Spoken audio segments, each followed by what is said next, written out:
Oui. Aujourd'hui, on va parler de couveuse. Il y a quelqu'un qui m'a donné une couveuse. Bon. La couveuse fonctionne très bien, mais la personne souhaite que je modifie la couveuse en 220. Donc, c'est de ça qu'on va parler dans cette vidéo et on va essayer ensemble de résoudre ce problème-là. Si tu ne connais pas, moi c'est Wilfried de la chaîne Cultivons l'Afrique de demain. Personne ne va le faire, c'est les Africains. Tu vas cultiver l'Afrique de demain. Voilà. Peut-être que tu ne le savais pas, je suis fabricant de couveuses. Je peux fabriquer une couveuse, ça dépend de quel modèle tu veux. 200 œufs, 100 œufs, 1000 œufs. Ça dépend de ce que tu veux. Donc ici, on a déjà payé les matos. Donc, on n'avait pas besoin de beaucoup de choses. Donc, il y avait déjà deux ventilos qui sont en marche. Ça, ventilo de 220. Ça aussi, c'est ventilo de 220. Voilà. Mais ça, on va utiliser ça pour l'extracteur. Voilà. Il est petit, quoi. Donc, on va utiliser pour l'extra. Donc, ça, c'est le thermostat STC. Donc, et d'ailleurs, je recommande tous ceux qui veulent fabriquer une couveuse d'utiliser cette modèle-là, STC 1000. Que ça soit une couveuse manuelle, il faut utiliser ça. Une couveuse automatique, vous pouvez utiliser ça. Pourquoi je dis qu'il faut utiliser ça? Parce que c'est une couveuse et c'est une thermostat qui respecte la température normale. Oui. Dans toutes les thermostats que j'ai utilisés, cette thermostat-là, elle est la meilleure. Donc, si tu veux l'utiliser, je te recommande d'utiliser ça. Donc, je vais vous présenter un peu l'état du couveuse. Donc, ça, c'est la couveuse. Comme ça.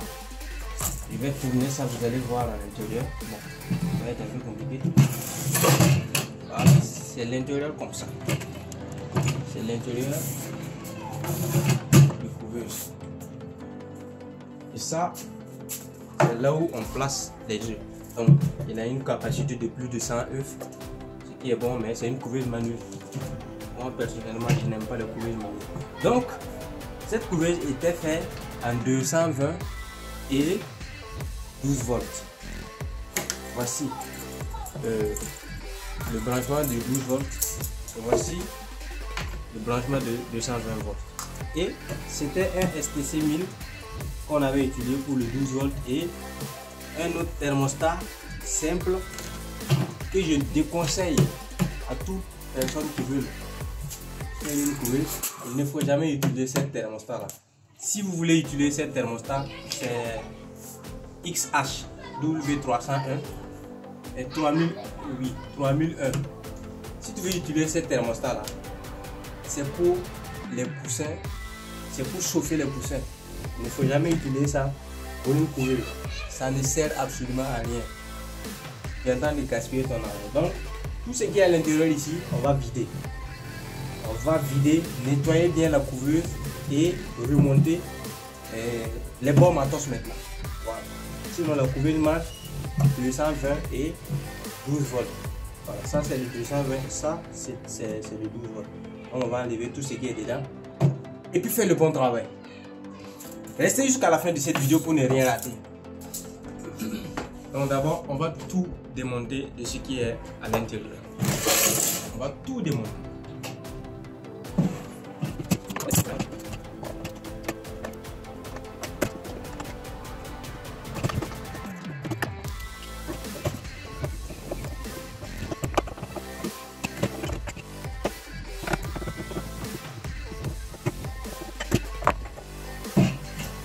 Et voilà, on a vidé la couveuse, donc on va aller nettoyer.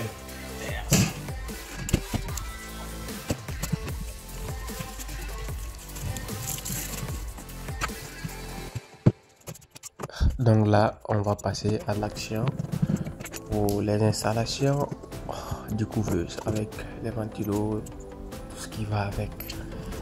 Donc ça m'a un peu fatigué, donc du coup il y a la ventilo qui voulait pas passer comme je voulais, donc j'ai dû modifier un peu, placer les bois pour modifier pour pouvoir installer les deux ventilos à l'intérieur. Ces ventilos permettent de distribuer l'air pour que l'air soit homogène. Donc, pour que l'air soit bien homogène, il fallait que je modifie un peu pour voir qu'est-ce qui... Voilà, là c'est le thermostat que je veux placer. Voilà, tout ne fonctionnait pas comme je voulais, mais j'ai trouvé la formule exacte. Donc je vais finir l'installation du thermostat dans quelques minutes seulement.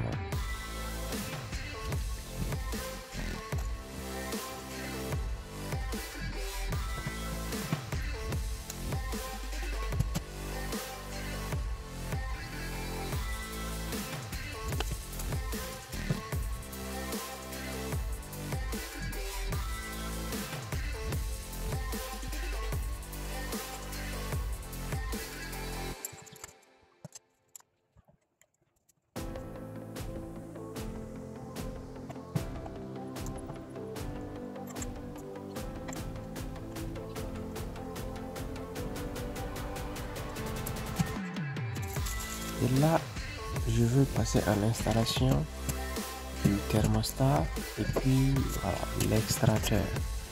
Donc j'ai passé à l'extracteur en premier. J'ai vissé ça chap, bien contrôlé s'il n'y a pas d'erreur. Et voilà, je vais placer le thermostat maintenant. Voilà, désolé, je voulais pas accélérer la vidéo, mais la vidéo elle est vraiment longue. C'est une vidéo de près de 2 heures, donc je dois accélérer, sinon vous n'allez pas pouvoir passer les 2 heures pour regarder cette vidéo. Donc vraiment désolé, mais jusque là la couveuse se porte très bien. On a fait le branchement, on a placé le thermostat.